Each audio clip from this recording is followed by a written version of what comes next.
Start. Mr. Chairman, Sir, Sri Chauhan presented the Union Budget for the first time in his political career. Sri Chauhan is a very experienced politician and an able administrator. He has held a number of important positions in the past. He has been the chief minister of a progressive state like Maharashtra, home minister and minister of defense at the center, and held a number of other positions. I am impressed by his abilities since long. The way Big gave an account of his experience and farsightedness while presenting his maiden budget is indeed commendable. This budget is commendable and significant. In many respects, the tempo maintained by the government since 1980 for alleviating poverty and providing employment to the people is praiseworthy. The efforts of the government have resulted in an increase in these activities year after year, and this too is commendable. But this year, the Honorable Minister has broken all previous records as he has given special impetus to the poverty alleviation program.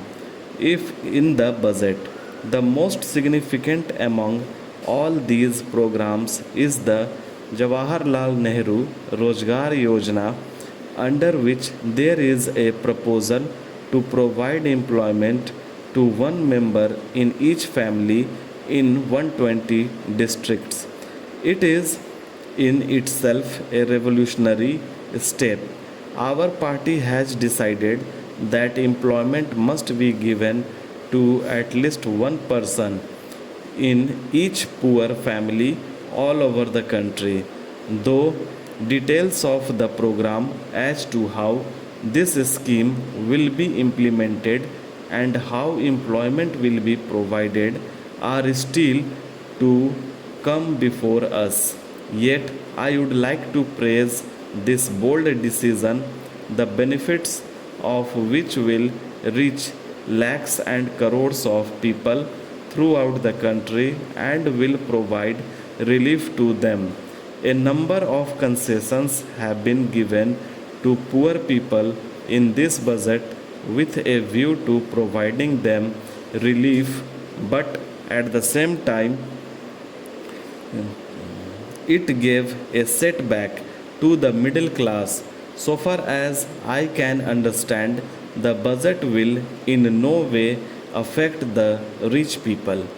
First of all, I would like to draw the attention of the Honorable Minister to poverty alleviation programs because the government is earmarking huge funds for these programs.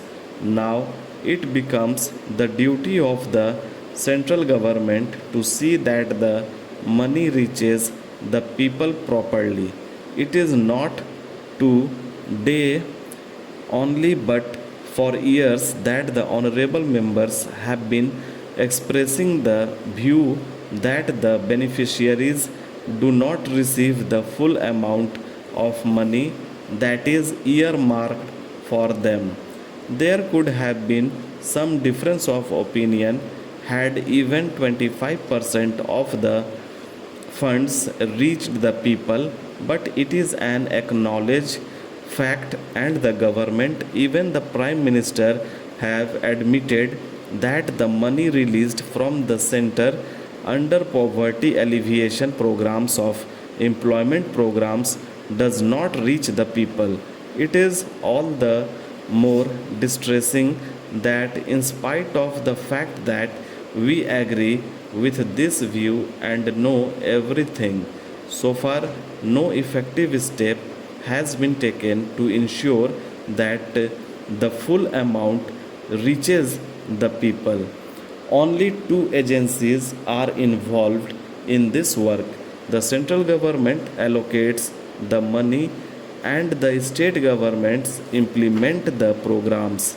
It is the central government that knows the extent to which the guidelines issued by them are followed by the state governments. One thing is certain, that once the money reaches the district and block level, the central government has no control over it.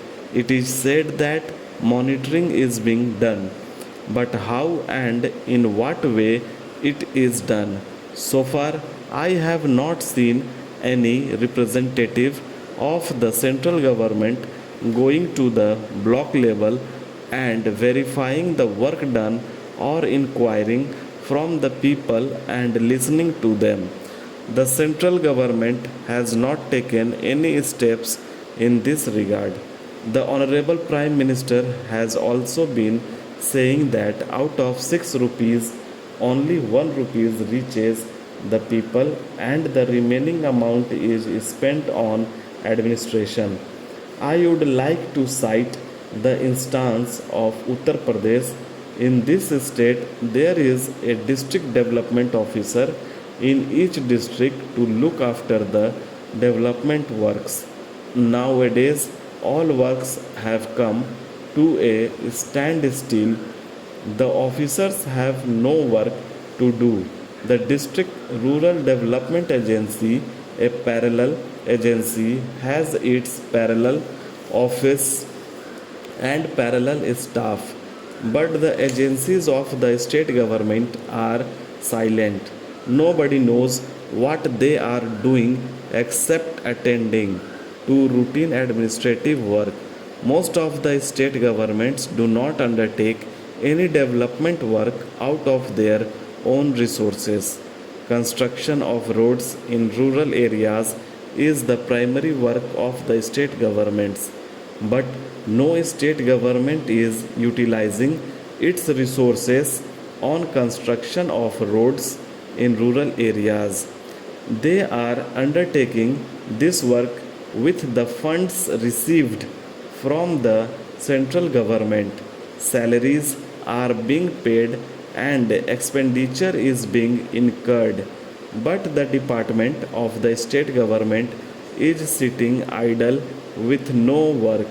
Is it not possible for the concerned department of the state government to undertake this work?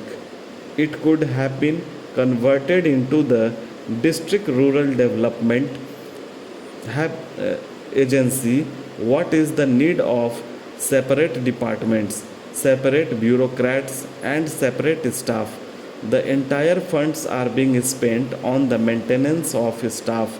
Honorable Minister of Finance might be aware that the state governments do not want to mobilize resources. They are not imposing any fresh taxes. We come to know from newspapers and AIR and TV news that such and such state passed a tax-free budget. Today, no state is prepared to impose any tax.